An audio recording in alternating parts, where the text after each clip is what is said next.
Hello, you beautiful people. Welcome back to the Long Term Podcast. I'm your host, Adam Villa, and today we have Social Media and Communications Coordinator, host of the 20-something Girl podcast, University of Alberta alumni, and one of the inspirations for this podcast, Alyssa Linford. We're live? Okay, cool. And you're gonna cut out bad things that I say, right? Or like if I don't want it? You're getting canceled. Oh no. So, Alyssa, welcome. Yeah, thanks for having me. This is, I feel like this is like long overdue, but also short overdue. So we're here now. It's only we've been podcasting, like a couple months? Yeah, I'd say 3 months or so. Yeah, okay. So, okay. Can you tell me about your journey from Edmonton Global, being a social media and communications coordinator? Yeah, you bet. Yeah. So I guess the context of this question is important because I didn't actually start out in a marketing degree. Right. So in my first year of university, I went into biology. And I had no idea what I wanted to do with my life. And I figured, well, taking a biology degree, there's a lot of avenues you can go down. Right. So at the time, I wanted to go into chiropractic. But then I started figuring that I really like kids, so I wanted to go into education. So in my second year of university, I ended up switching into a double degree of sciences and education. Wow. But I had, as my major, I could only choose between 3 things. So it's physics, math, or biology. So obviously I chose the biology route. But for my minor, that left the other 2 options. So I ended up picking physics. Right. Which at that point, I very quickly realized that physics is not meant to be in my life. Me and physics do not have a good relationship. Yeah. So what I ended up doing was I switched back into biological sciences with a minor in business the year later. And I figured, okay, maybe I want to go into chiropractic again. But then I ended up taking a marketing class, and I'll never forget, it was my first ever marketing class. It was during the spring semester. Yeah. I loved it, and I always thought of marketing as this fun, creative thing, and I have this creative side to me, so when I took this marketing class, it was super fun. Right. And then I decided that in my 5th year, I was thinking, okay, maybe I could do something with business, maybe I could do something with marketing, but I was still on this path to maybe become a chiropractor or maybe go into something like dental hygiene. Right. So then I took another marketing class. We had this company come in called Edmonton Global. And we ended up doing a class project, so they'd split us into groups. We'd present to the company, and they did this every year for every class. My group, when we presented, my now manager came up to us and said, hey, your guys' presentation was great. If you guys want to apply for an internship, we have one in May. So I talked to my parents. I figured, why not? It's something new. It's something different, and I do like marketing. So I ended up applying for the internship and got it. So I actually worked the internship from May until August. And I told, they fully realized that I had wanted to go into dental hygiene at the time. And they kind of kept saying to me... They knew that you were going to leave. Well, they assumed that I was going to leave because that's what I told them. It wasn't long term. At the time, it wasn't, no. Right. And so towards the end of my internship, I spoke to them and I said, listen... The deadline was approaching to apply for dental hygiene, and I was still considering it, but I realized how much I really liked marketing, and I really liked this job that I was in. And so I decided that staying in this company might be a good thing for me. And so they said, hey, would you like to work part-time while you're in your last semester? I said, let's do it. And then I worked there part-time. At the end of my part-time job there, they offered me full-time, and now we're here, and it's been a month, and I've been full-time with Edmonton Global, and it's been about, I think, 8 months since I started there, and I'm loving it. That's amazing. So what did being an intern entail? What did you have to do? Yeah, so being an intern, I think, was such a great experience. I think if anyone gets the opportunity to intern anywhere, I think it's worth a shot, because the worst that can happen to you is that you don't like what you're doing. Right. So interning for me, there was about 7 of us that were all together there. We got to do things like we went to events, we got to write stories, we got to do the social media. So it was a little bit in each bucket of what I wanted to try. And the nice thing about it was that they asked us at the beginning of the internship, and they said, hey, here's all the things that we can do. What would you really like to work on? What would you like to learn? What would you like to experience? So I told them all these things I wanted to experience, And the nice thing was that they were able to like kind of fulfill my need by giving me these opportunities. So they really accommodated for what you were good at. Oh, 100%. And I got to do even more than I had thought that I was going to do in the first place. So it was a fantastic experience. Like, I made some new friends. There was 3 of us on, like 3 interns in the marketing and communications side. So it was a fantastic experience. That's fascinating. With choosing this route as well with marketing, and prior to that, you went to biology, you went to physics, and you said that wasn't your thing. And what was it, like a feeling that resonated with you when it came to marketing? Like, was it just the work? Were you have you ever heard of the being in the zone or being in the flow state? Like, when you're working in Edmonton Global, does it feel like work?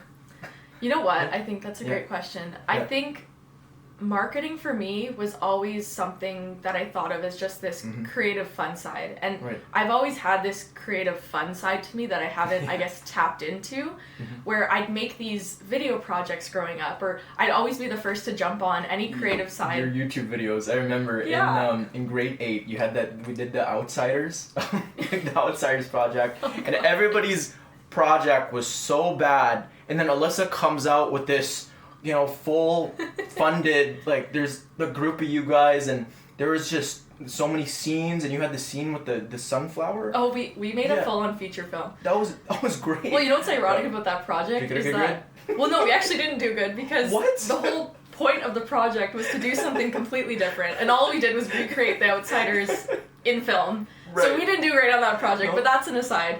Right. With... I guess this whole idea of creative projects growing up, I've loved it, but I've never considered that work. It was always something fun that I wanted to do. Even what's funny is, like, I had an Instagram account growing up dedicated to a book that I liked. It was like fully a fan page. It grew to about 5,000 followers. Wow, which book? I don't want to say it. No. It's called The Selection. It's like Selection. Literally, it's actually quite embarrassing. But the other thing was that I always liked music, and I liked singing and guitar, and like, you and I have played guitar and sung together, but I had like a singing page as well. So I always had these like creative sides to me that I kind of just thought was fun. So when I did my marketing class, I really enjoyed the projects. Like, we got to work with the Edmonton Elks as another project, and just getting to do these creative things and think outside the box, I think, was where I kind of thrived. And I also thrive in like fast-paced environments. I like to be ahead of the flow of the workflow. And so coming to Edmonton Global, coming to an organization where there's things going on left and right, I think it's challenging, but it's the perfect challenge for me, because that's the things that I thrive in. And I'm also learning a lot about myself and a lot about marketing as well. So I think that's another thing that I've really enjoyed. So would you say chaos enhances your creativity? Like, when it's unplanned and unstructured, and you have to, like, there's no set in structure, and you kind of have to go about the day, the uncertainty of it, would you say that really captivates you? I think chaos is a word that I might not use. I think it would be almost like structured chaos, if you wanted to use that word. Okay. I do like organization, and that's been a challenge for me, is organization, but I like when things pop up out of nowhere and I have to figure out, it's kind of like a puzzle. Right. And additionally to that, I also still bartend and serve, which is like a whole other part of my life. A lot. Yeah. I do work a lot. But that's a whole other part to my life where I like solving those puzzles. I like figuring out people as well. Right. So I think I've dipped my toes in a couple of different buckets, and I think I'm learning a lot about myself in that realm, but I do like uncertainty and trying to figure out how to make it certain. Right. With all these different jobs, do you find that they all spill into each other? Because I know you're a bartender, or you're a waitress as well, and you also work for the Edmonton Global, and they all work with people, right? So do you find that when you're interacting with people in, like, as a waitress versus when you're interacting with people in at the Edmonton Global, do you have to fulfill a certain role, or do you kind of just adapt with the situation? What was that? Yeah, I think serving for as long as I have been, since I was 18, I think it's been like a character builder for me. Like, I've learned a lot through serving, and I love talking to people. I love figuring out why people are the way they are. If I could choose a different career path, psychology might be one that I'd be interested in. However, I think that at Edmonton Global, interacting with people, the things that I've learned from serving have kind of played into how I interact with people when we're working with different partner organizations or when we're at a networking event, which, funny enough, one of the things that I wanted to do during my internship was go to a networking event because I had never, it's so different than just, you know, the server to customer versus we're interacting as like two, and I'll use the word equals, not as in like the server and the person is not an equal, but we're two equals, we're from two different organizations, how can we work with each other? So that's something, and I now forget your question, but I think working with people was something that came kind of easy to me in a way. Like I'm an extrovert, I consider myself an extrovert anyways, and I love people, so I think the whole people aspect of any job that I'm in, it comes to me as something that I really enjoy, and it's not like a challenge in a way, it's just something that I like to do. Did you have to work at this? Because I know you go through so many people, because I know for me, I'm the same way. I just love people. I go to the gym, like, hey, what's up? Yeah. But eventually, you come up with a person, right, with bad attitude, or for some reason, they just don't like you. You know? 100%. So, these people, right, how, like, when you go through these bad situations with people, or even good, like, do you view them, do you try to avoid bad situations, or? You know what, I think one of the first things that I've realized is that A, not everyone's gonna like you, and B, you don't know what's going on in everyone's life. So I think especially with the serving role that I've had, interacting with people, you learn a lot about, you know, why they are the way they are if you engage in conversation with them. And so I've had bad times with customers, and I think that has only, even though they've been hard, those have been the times where I've learned the most. Right. And I'll never forget this, and I tell this story a lot to people that I know, but I had this one customer who just, nothing could make her happy, absolutely nothing. First, it was that we didn't have the right hot sauce, so she was upset about that. And then it was the fact that her water did not have ice in it, which I had filled it up with ice, but ice melts. So it was these little tiny issues that she got really angry with me. Right. And when I was, like, at the time, I would think I was 19, I had no idea how to deal with this. But from that one experience, I think there was a switch that flipped in my brain on how to interact better with people, and also not to take any crap from people. Because people, if you kind of give, if you give people the space to, like, come at you, they might take that opportunity. So that's another thing that I've had to learn, is really staying confident and, you know, sticking to my guns, basically. Sticking to your values, right? And if you're not doing anything wrong, if you just prioritize what's good, really, at the end of the day, you can't control other people's thoughts. Yeah. Like, I had this one coworker who just, for some reason, just did not like me. I used to work at this place called ATS Traffic, and it's just, he came into work every day, and he just, for some reason, did not like me. And I could pinpoint, and for all these different things that I did, maybe I was on my phone a little bit too much, but he told everyone. He talked behind my back, and it really just put me in distraught, because, like, you want everyone to like you, right? Because you feel like we just have that natural inclination to be social people, and we want everyone to like us. But at the same time, not everyone's gonna like you. 100%. That's like, people need to internalize that, because you go anywhere and you're not gonna please everyone. Yeah, right? And I've definitely had that too, where it's like, I want people to like me, but there's only so much you can do, and also understanding that, like, allowing yourself to kind of understand that, you know, not everyone's gonna like you, and that's okay. So I think, the people aspect of my job I absolutely love, and I think also, because it's not, how do I say this?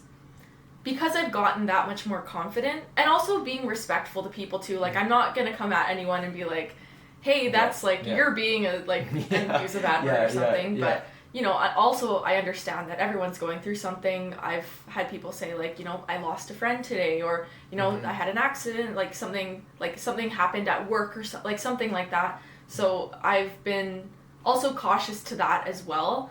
But, you know, people are going to be people, and they're going to be humans, so it's not always going to be a good interaction. But the positive interactions 99% of the time outweigh the negatives. You never truly know what other people are going through. Exactly. It's just, there's so many possibilities in life, right? It can be very chaotic. And when somebody shows up with a bad attitude, you don't really know them, right? And you can't, lots of people are just so quick to jump to a conclusion of, oh, this guy's just stick up his ass. But really, they could be going through something. 100%. And how has empathy helped you? Oh, I think being empathetic has gotten me into better situations than, like, the results have become better than I thought they would have. Right. And mostly I've experienced this with serving. I've had actually, one of the tables that I had a couple weeks ago, this guy was just not happy. Like, nothing could make him happy, and then his order came out wrong. So there was a mistake it was a miscommunication by me, and he just didn't like it. But what ended up happening was that I think I was able to relate to him in a way, and I kept making jokes. He started coming at me, but I started coming back at him in, like, a funny way. Right. And he ended up saying I was one of the best servers he had ever had, and it ended up turning out great. That's amazing. I was actually just at the sauna yesterday, and this guy brought in this little spray just to, put out a certain odor. It's like mint, and I just, for some reason, I hated the smell. I think that's, even hate is an understatement, but, like, I wanted to say something, but you know what? I calmed down, and I'm like, okay, maybe I'll understand. I asked him, hey, is this mint? I asked him that question. He's like, yeah, and we started talking, and he's telling me about his the benefits for it, and actually we had a very good conversation after, and that just reminded me of we're so quick to judge, but really I'm sure there's a connection there too, 100%. Right? We're so quick to judge and ridicule, but really if we take the time to know people, the fights are we diffuse it. Like you can really mitigate the tension that we feel with these negative people. Yeah. Right? And it brings us closer. And I think too that, like, even going back to your earlier question, all of these things, all of these interactions are really what have provided me with, like, all the characteristics that I have today.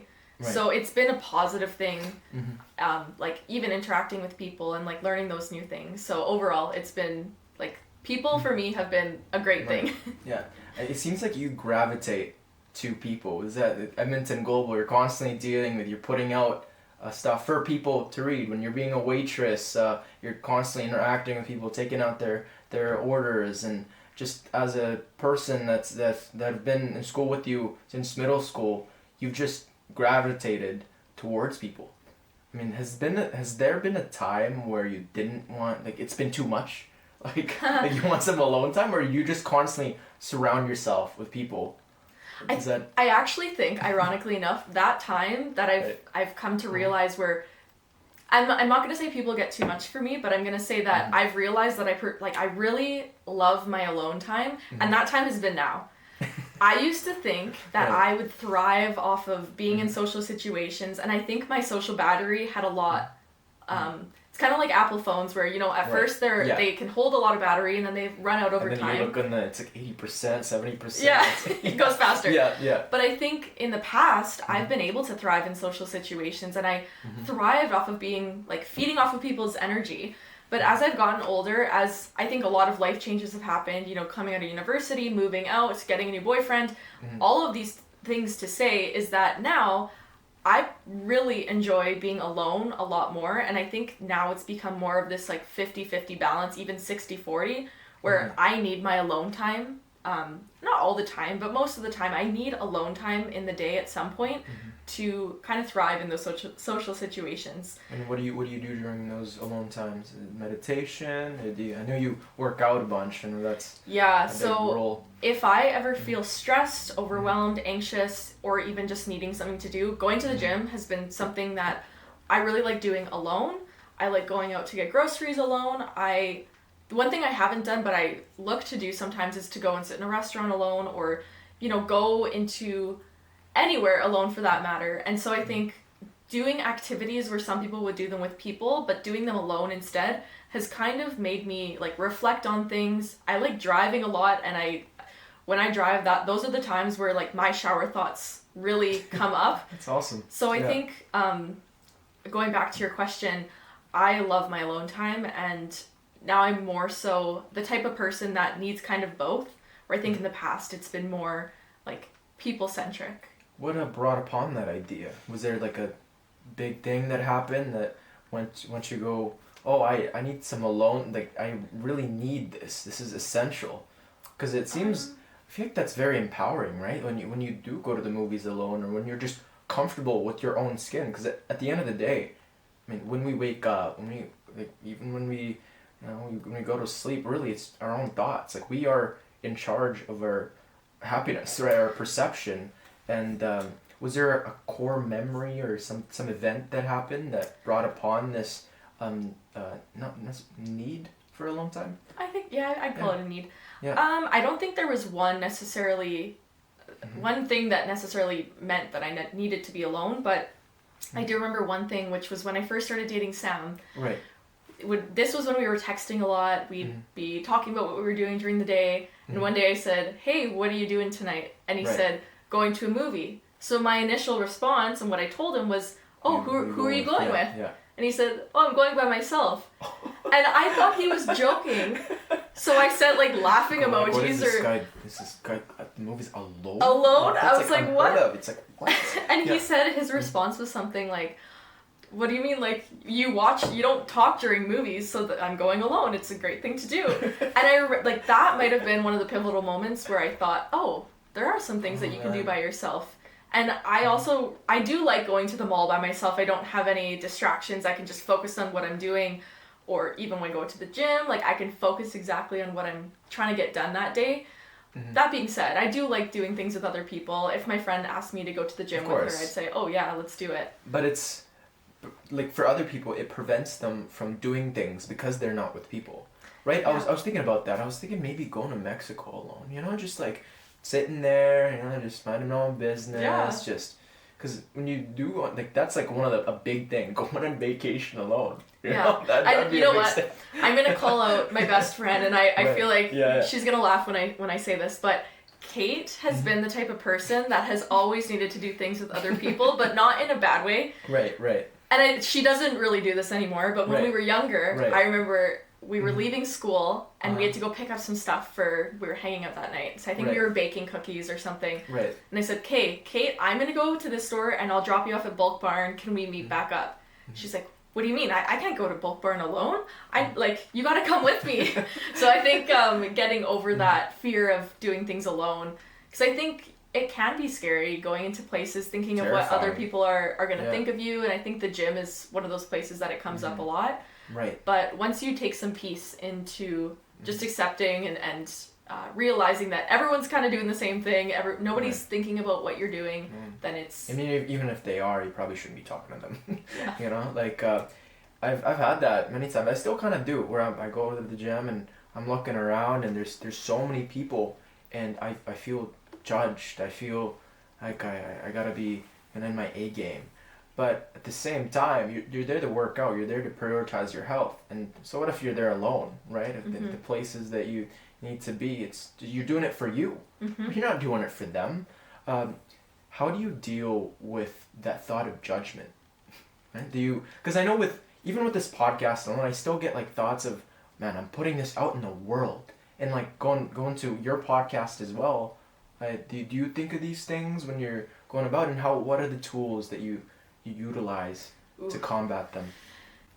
Okay, yeah. So my initial response to that question is the thought of that you look at influencers with like 200,000 followers, 400,000 followers, and you see the stuff that they're posting, where I've looked at the content that they post, and if my friend were to post that, I would, you think of it in a different way, where it's like, this is someone I know, and they set up their camera to go and pick out groceries, their cart's right there. And it almost seems weird, but when we look at these people that we don't know, it's just not weird for some reason. And I've thought of that so many times where, in ways I think it's inhibited me to kind of think, well, what if somebody judges me for doing that? But then I also remember that, the amount of time that people think about this stuff is actually not a lot. unless I have stalkers out there, I hope I don't. Unless you have someone that's like obsessing over you, people are not giving this a second thought. Mm-hmm. Maybe they'll think, oh, that's kind of weird, and they won't think of it for that much longer. Right. And so I really think that fear of judgment will set you back in a way and might not allow you to do the things that you might want to try or you might want to experience. And so I've kind of used that thought as like it's okay, like if you fail, that is totally fine. Then you've learned. Then you don't do it again. Maybe you looked a little stupid doing it. That's okay. People are going to forget. Yeah, no, this actually resonates with you. And when I say you inspire me, actually, don't take that lightly. You do. Because with that candle business, you put yourself out there. When the podcast, and you've always uploaded videos when you were in high school, middle school, and you just put yourself out there.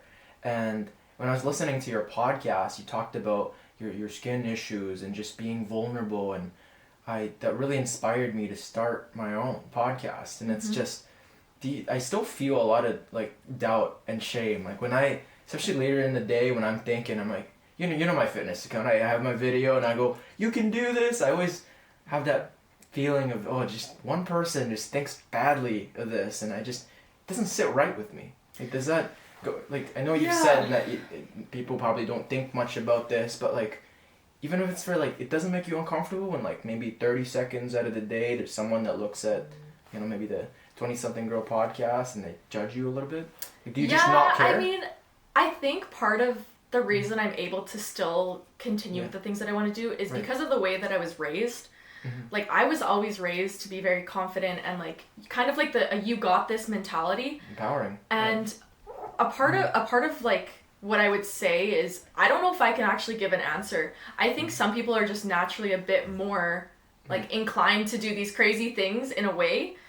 But I also think that the best advice that I've been given is to just go for it. Like, go take the risk, because the sooner that you do it, and if you fail even sooner, you're gonna learn quicker. So I'm kind of in this this journey, I guess you could call it, in my life right now, where I'm trying to experience as much as I can. I'm trying to learn as much as I can.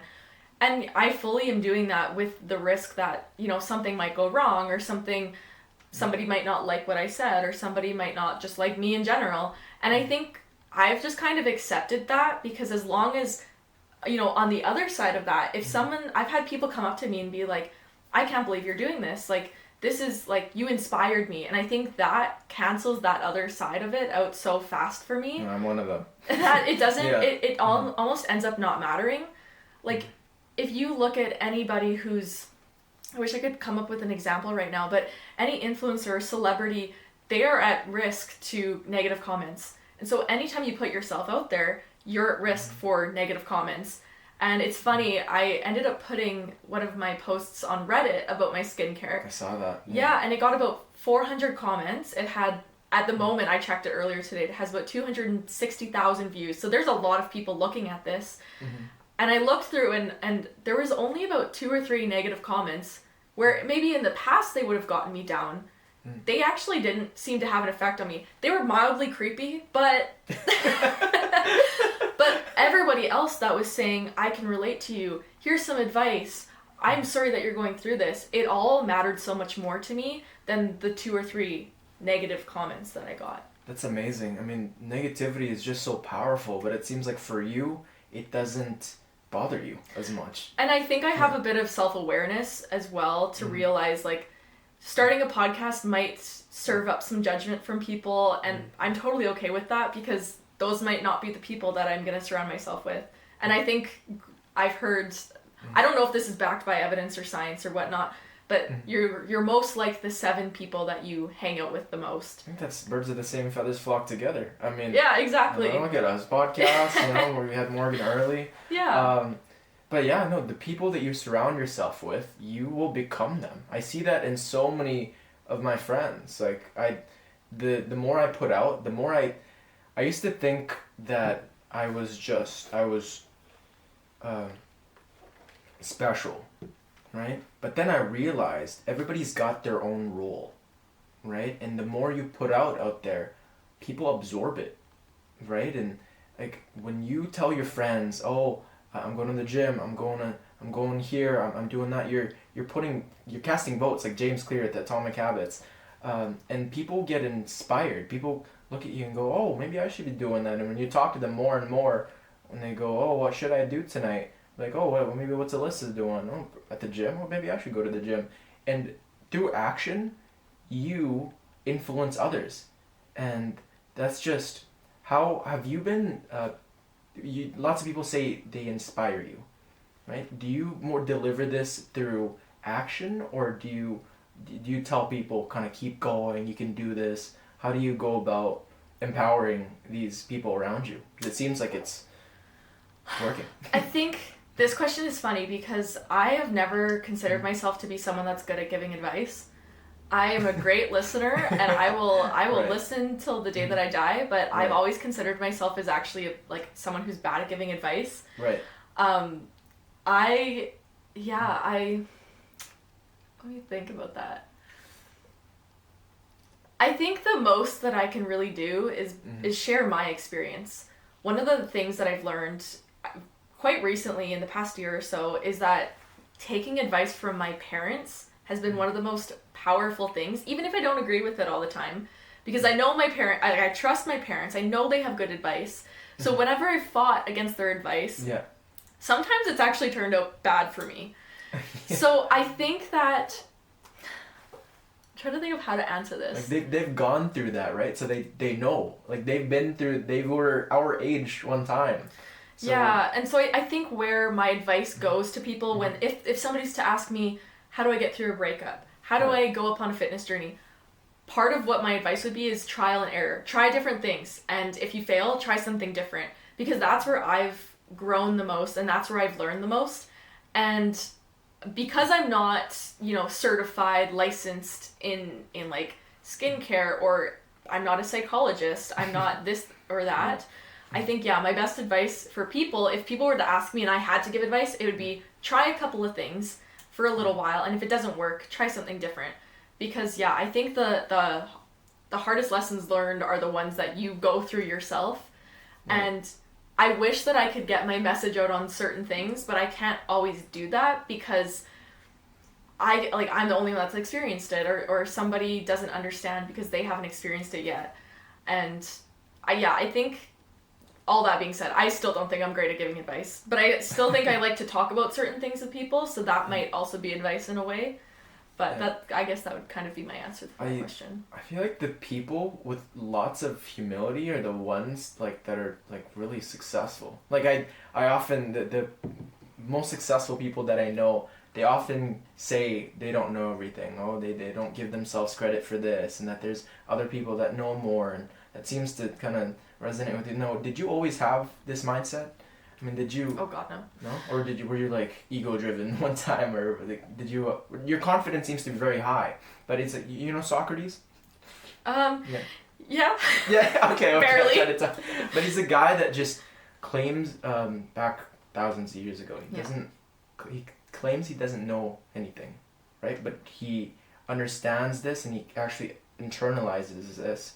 And when you go about your life, when you learn something, right? As you know more, and then you find out that you actually don't know more, because you're actually going back to our high school year. You've gone, you've had a steady kind of path, and I feel like a lot of people could take a lot of good advice from you, but that kind of talk though, where it's you don't give yourself credit. Now, where's that rooted in? I think that I've been very naive in the past, and I think I've had to go through lots of hard lessons.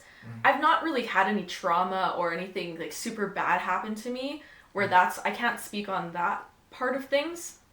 But I think, some of the things that have really shaped me growing up have been my soccer team, playing competitive soccer, serving in a restaurant, going through university, going through friend changes was a huge one as well. Yeah. Going through a breakup, these 5 things have been the biggest character building and lessons that I've taken and kind of applied them in a different way than what I would have in the past. And I think one of the big things even during high school was that I was always thinking about what other people thought about me. And funny enough, I just got a facial, so people that are watching, my face is not normally this oily or acne prone. I just got a facial, which is why I'm so oily. However, in the past, I would not have come on camera if I just got a facial. And I think that was because I had less of a mindset where it's like I don't care. And I think I still care, but I don't care as much what other people think anymore.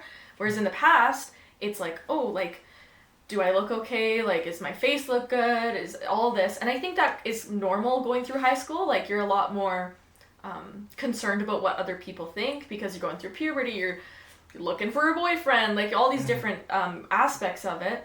But I think now I've come to realize that like the ones that are like the good ones are going to stick with me, and the people that, you know, don't want to stick with me won't. And that's okay. Like I have no judgment or negativity towards those people. But I think that like the journey that I want to go on, the people that will stick by my side will stick by my side, like through thick and thin. And I think a good example of that is my best friend, Kate. She's been there like literally since day one, not literally, but figuratively. And she's been someone that has seen me at my best and seen me at my worst, and she is still stuck by me. And I think that really says a lot about her. What does it mean to be a good friend? Oh, that's a good question. I think part of that is sticking with them through thick and thin. I think being honest, being able to communicate like how you feel, and I think in any relationship, communication is like the number one thing. And I've learned that even in my relationship with Sam, like communication is so important. I think as like when you're younger, you don't really know how to communicate your feelings, and yeah, I think communication in a friendship is so key. And also realizing that you're not gonna be with your best friend every day unless you live together, and time apart is equally as good as time together. Yeah. No, with the what I've realized in life is just you're gonna go through bad times, right? What you see in movies, what you see on social media, I mean 99% of the time, it's great, it's good. Everybody's having a good time. Everybody's just on vacation, everybody's showing their highlights, and what people kind of don't get is even throughout the week, there are going to be days where you just aren't happy, you know? And it's just kind of that acceptance, right? And like being a friend is being there for someone, right? On those days, right? And lots of people don't seem to understand that because, oh, you're just being a downer. Oh, like, or are you bringing down the mood, right? And it seems that, and also tying this up to other people that want you to rise and want you to fall, the people that are up top that help you up. Like I have this like little metaphor, actually I talked about it with Ian Harding, shout out. When you're hanging off a cliff, right, the people that are wanting to bring you up, they're the ones doing better, and they pat in the back, they get up. But the people that are down, right in the pits, they're the ones shooting arrows at you, dangling, hanging off your foot, and you know what? It's not their fault sometimes, right? It's just they think it's better down there. But really, do you find that these people that are bringing you down, are there, like, should we be patient with them? Like, should we just cut them off because they're bad people? What's the fine line with that, though? I mean, because I've had friends for, like, years. Sure, we have, like, good times, but then there's some bad times, and you can really feel some, like, envy and some, like, really powerful, like, sometimes it's not genuine, right? So how do you find the line? Because there's no guideline for this, right? When you're looking for friends, there's no book. You just kind of go with your feelings and your gut, right? What have you kind of... I think that with situations where things can go sour or things can get bad, I think giving a bit of grace with your friends would be probably one of the best things that you could do, because you can realize that not everyone's going to be in the same state that you're in. And so just because someone's having a bad day, that doesn't mean they're going to have a bad week or a month or a year or whatever. But I also think that when it gets to the point that it becomes such an interference in your life that it's actually bringing you down, like to the point where you cannot come back up, I think cutting off friends is not a bad thing. I also think that friendships can rekindle after a while again. So I think that if you, like I said before, hanging out with the 7 people that you are like, or that's how you're going to act, I think it also says a lot. But I do think that giving grace to your friends is also a good thing. And there's also like memories, like you're thankful for the memories, and well, it's not, because people change, right? As you grow, maybe those Friday nights or Saturday nights, I find that because I don't drink anymore, I don't smoke, I don't vape, I'm very clean, no more Addy. For some people, you just don't find anything to do, like once you go through this growth phase, or maybe you get like a partner, or maybe you move out, and then your interests change, and your best friends, those 7 people that you hung out with, you don't have anything in common with now. No, is that worth to kind of keep in contact with them? I definitely think I've had a lot of friends where, you grow apart, you become less alike, and I think that's definitely okay. I think that I've had friends where, they're the coffee friends. You catch up with them over coffee. And it works, because it's like an hour every month, and then it feels like you guys are close still. Yeah, and I think that different friends also serve different purposes sometimes. Yeah. Like you have the people that you go and work out with, or you have the people that you like to go to the mall with, or you have the people that are family friends that you go on a trip with. So I think being that friend that serves a different purpose to different people is also a good type of friendship too, because I've had so many different types of friends throughout all the different hobbies and jobs and activities that I've done. Yeah. And I think that growing apart is not a bad thing, because there is still growth there. But like I said, if it's meant to be, that friendship can rekindle as well. Yeah. Okay. Next question.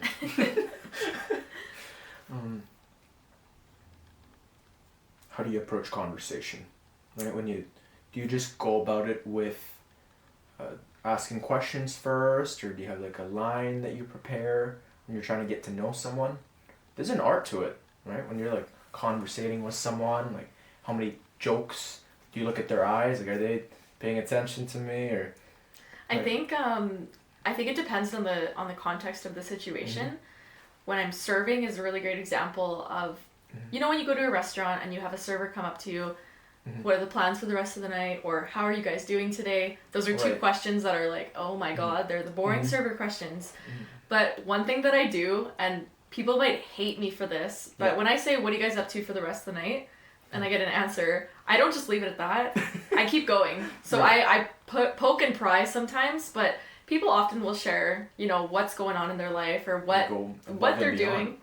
Yeah, and oftentimes I can find a connection there, which I think really enhances the conversation. In terms of talking to friends, I guess I don't really have a method that I go about on conversations, but I think it mostly comes into play at work, because I actually am trying to find that genuine connection with people. And going back to the going above and beyond, when you don't leave it at just have a good night, because most people just do that because like, okay, I'm done serving you, go on your way, tip me. People share some like pretty like like disheartening. This one guy, I was at work and I was asking this guy, how are you, and I was just feeling, my buddy before had just made a joke of how are you, and I did that with this guy that I was that came into my work as a long story short, like we do manufacturing for signs, and he was ordering some signs and I was talking to him, but I asked, how are you, how really are you? And he told me about his divorce, and then the wife was taking the children. What do you say in those situations where they do share a lot? You know what? I actually haven't had, I've had people say like, and I mentioned this earlier, but I had one guy actually say like his plant blew up at work, and it was like a whole big thing. But those situations are very, like, they don't happen very often. But when I attempt to create this genuine connection with people, in the past month, some of the things that have happened when I've gone above and beyond in asking what's going on, I've gotten free Oilers tickets. I got offered a job. Some guy gave me his number. Yeah. Right. Like, things will happen when you kind of go above and beyond in those situations. And it's simply like the reason that I got Fruit Oilers tickets was not because I was trying to get Fruit Oilers tickets, but I said, what are you doing for the rest of the night? She said, going to the Oilers game. So we got to talking about the Oilers, and she said, you know what, hey, you want some, like, I'm happy to give you some tickets. And that's kind of how that happened. I think pure conversation will also bring out, like, the characteristics that you have, and if people like those, they'll be willing to engage back with it. So right, and it reinforces it. Right? Yeah, like yeah. The interests. If you got another one to add, and it's like a ping pong battle. It's like boom, boom, boom. Yeah. And it's just, next thing you know, you guys are friends. Yeah. You guys are buddies. But that being said, I also don't, if people don't want to talk, I don't poke and pry that much. You could tell. Have you ever been in a situation where you thought they wanted to keep the conversation going, but actually they didn't, based on their actions? If I did, I didn't know. I'm usually pretty good at telling now how far people want to go in conversation, so I think that's allowed me to either like continue talking or kind of just end it there. Can you tell right now? Well, I think you want to keep talking because otherwise I wouldn't be here. How does gratitude play into your life? Because I was actually just listening to your podcast, and you talked about this idea of enjoying the little things. You're like, when you have that tea, is it tea? Mm-hmm. When you go to the gym, when you have those interactions with your friends and family, that you revel in the moment. And how do you go about it? Do you, because I feel like I overthink a lot. Like even when I'm talking to some people, my mind is elsewhere. Mm-hmm. Like I can't be thankful for certain things because I'm so caught up in what's going to happen in the future, or what's happened to me. And like, it's just, how do you go about that? Do you do, like, does meditation, mindfulness, what do you do? Well, so in terms of gratitude, I think I could, like, how do I say this? I used to be a lot more of a negative person. And I was actually told that I was a negative person, which is why I'm a lot less negative nowadays. And I'm not perfect by any means, but when I finally realized that I was actually, like, not just someone telling me, but I was actually being negative myself, and I caught myself doing it. I was kind of searching for ways to become more positive, and positive breeds positive. So when I was able to find ways to practice gratitude, I found that like finding the little things, and it doesn't have to be like actually writing in a journal, because I found that I like journaling, but I'm not like big into it or anything. But I find that just thinking positive thoughts, looking forward to small things like a coffee, or having tea, or going to read my book, or like getting to wear a nice outfit or something, when I really think of those as things I'm looking forward to, it enhances my life in a different way than when I was just negative and I was only thinking of the negative. And going back to where I said sometimes you have to learn the hard lessons, when I was told that I was negative, it hurts. My initial reaction was like, what the? I'm negative? Like, what the? No, what then the you're hell? like, you try to turn it, maybe you're the one thinking negatively of me, right? Yeah. So when I was told this, at first it really stung, and this was actually like not even a year ago, so this is not that long ago. Right. But I was complaining about things like work. I was complaining about having to get up early in the morning. But I guess I kind of just switched my mindset, and I found that was so much more powerful, like being positive. It's like, this is so stupid, but in Monsters, Inc., when they realized that making the kids laugh versus making them scream, and what a stupid analogy in a way.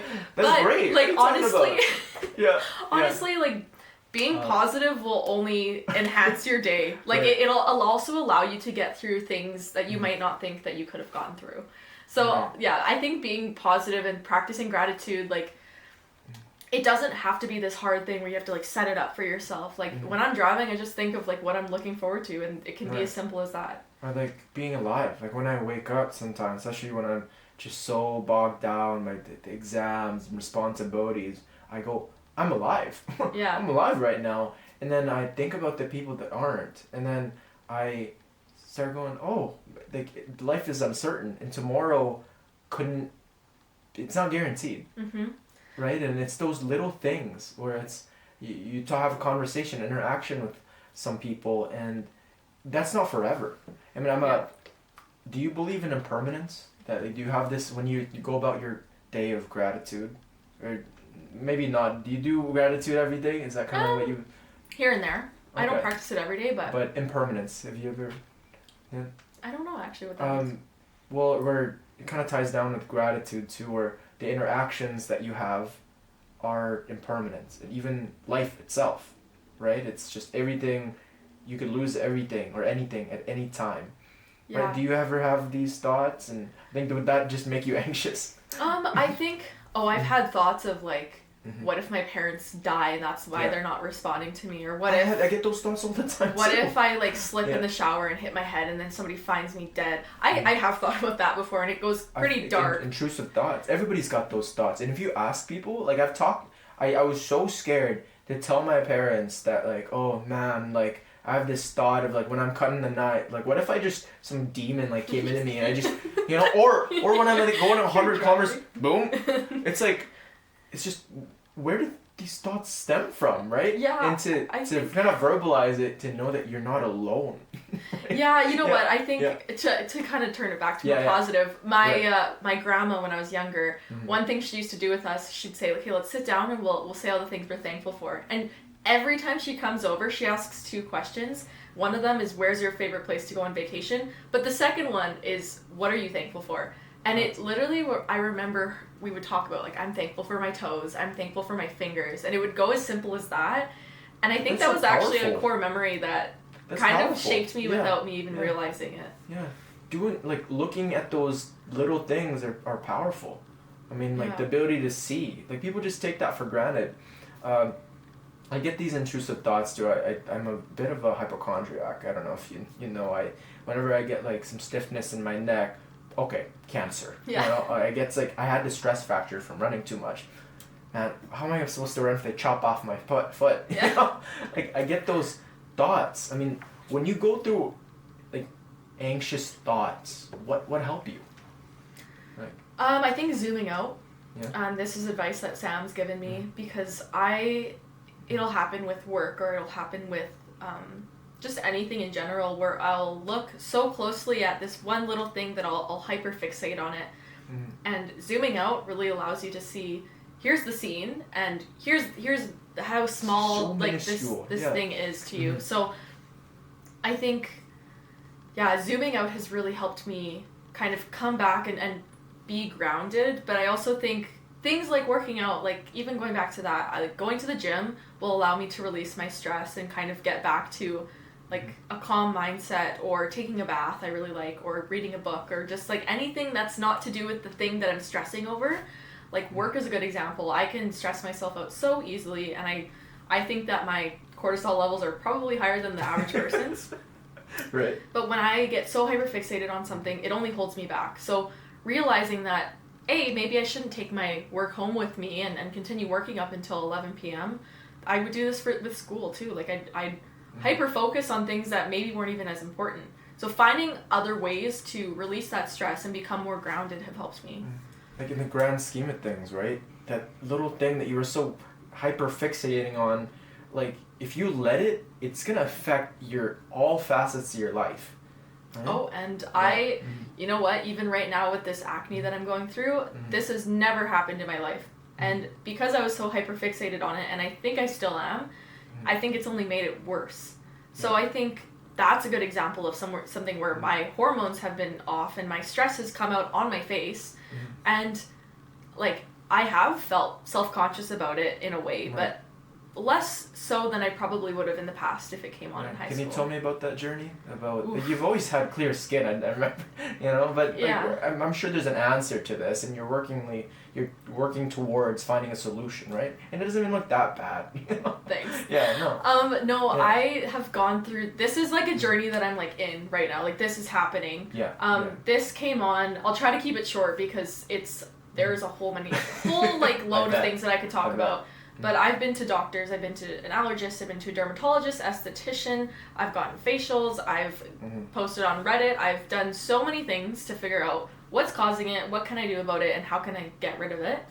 And basically what I found to be the answer is go back to basics, don't stress about it, continue to get those second opinions, because I think that also helps, but also not hyperfixate on it. Because what I've been doing is, like, I will talk about it because now I'm thinking, oh, someone's looking at me, they can see it, so I should talk about it. Which is almost, like, something that will hold me back. Like, I even saw someone yesterday that I knew and hadn't seen her for a long time. She's like, hey, how you doing? I go, oh, I'm breaking out, doing bad. Like, this is not something I should hyperfixate on. So in that same way of what I just said, by zooming out, it also helps me as well, because this is such a small thing in my life, but I'm letting it get big. Right. So I am self-aware in that aspect, that I do have it, and it's something that I'm working on, but I may be a little bit too self-aware sometimes. So yeah, zooming out is the biggest thing that I've done with this. I get these cysts on my abdomen area just because I've done everything, as well, going back to kind of seeing doctors, change up the diet, and just thinking about all the possible solution like stories, and trying out different clothing, trying out tea, whether it works. Is it the caffeine? Is it maybe the sweat at the gym? There's all these things, right? And I used to let it affect my behavior when I'm conversating with people, because I would think about it as I'm conversating with people, and it would show on my interactions, right? And I feel like zooming out though and going, this is just on the surface of your skin, right? It doesn't have anything to do with the relationship or the conversation, and it doesn't define who you are. Like, it really doesn't. Like, what would you tell to someone who's going through insecurity, who's going through all these anxious thoughts about, maybe their confidence, or they don't feel good? Well, one thing that I've realized is that the world is going to keep turning whether or not you have acne, and whether or not you're dealing with something. So if you let it affect you, it's going to affect you. And I am like a prime example of this, because I have had to miss days of work because of like my health issues. Right. And obviously give myself some grace. Like, there are days where you have to take off, but of course, yeah, the one thing that's like keeping me going, and also realizing that like there are insecurities, but the world's gonna keep turning, so there's only so much you can do. And also realizing that everyone is going through something of their own. You're not alone. Yeah. So you're not alone. You're also like, people can relate on different ways as well. Like, maybe you can't relate exactly on the fact that I have acne, but you also have something else that's going on. So also, like, feel your feelings. Like, it's okay to be upset about something. It means that you care about it. I think putting your energy, transforming it into something that's going to be positive. Like, this is even with things that I thought were like negativity in the past, and I know this is kind of a tangent, but like, my energy, I've been trying to put it into things that will benefit me rather than push me back. Right. Which is why, like, being negative about my acne, I've tried to not do that, because why should I put my energy? I only have so much energy in the day. So much more time. Like, so if I put it into just being negative, it's probably going to push me back and probably will create more acne. So instead, I'm trying to put it into more positive things. But yeah, I mean, I think everyone has insecurities, so it's not something that you should pretend that you don't have. But I think that finding ways that either to accept it, or to deal with it, or to fix it are better than just complaining all the time about it, That's amazing. Well, yeah, that's pretty much all that I wanted to ask you, and it's just 20-something host of the 20-something girl. The title's still kind of, like, when I recommend it to people, and they're like, what are you... For girls, like, yeah. It's for girls, Advin. Like, I was... Like, people... You should, like, what if it's boys and girls, Alyssa? 20-something person? I don't know. Person? Okay, no, because it's referring to you, right? You're the girl. Yeah. But, like, okay, to explain that to people. But, yeah, thank you so much for coming on the long-term podcast. No, this was fantastic. I could probably talk for hours. Oh, wait, so they could be for 8 hours. There's only so much camera time, remember? Yeah, this is crack to me. I love podcasting, and I don't think I would be here right now if it wasn't for that one phone call I gave you. And you just, why don't you start now? Alyssa gave me this talk of, yeah, it's never going to be perfect, and it's never going to... And I'm like, you know what? She's right. And I always kind of knew that, and Alyssa was just that big step, that big push. And I'm so thankful to have a person like you, fellow podcaster that I can call, and you are an inspiration, and I really look up to your confidence and the way you carry out yourself, and just you're a hard worker and you never gave up on anything. Thanks, Advin. I appreciate that, really. Yeah, thank you. But yeah, no, it's, I think, it's just whatever keeps me going is gonna continue to allow me to create podcasts and do all these crazy things in my life. Yeah. Keep it long term, guys. Check out the 20-something girl podcast by Alyssa Linford. Bye, guys.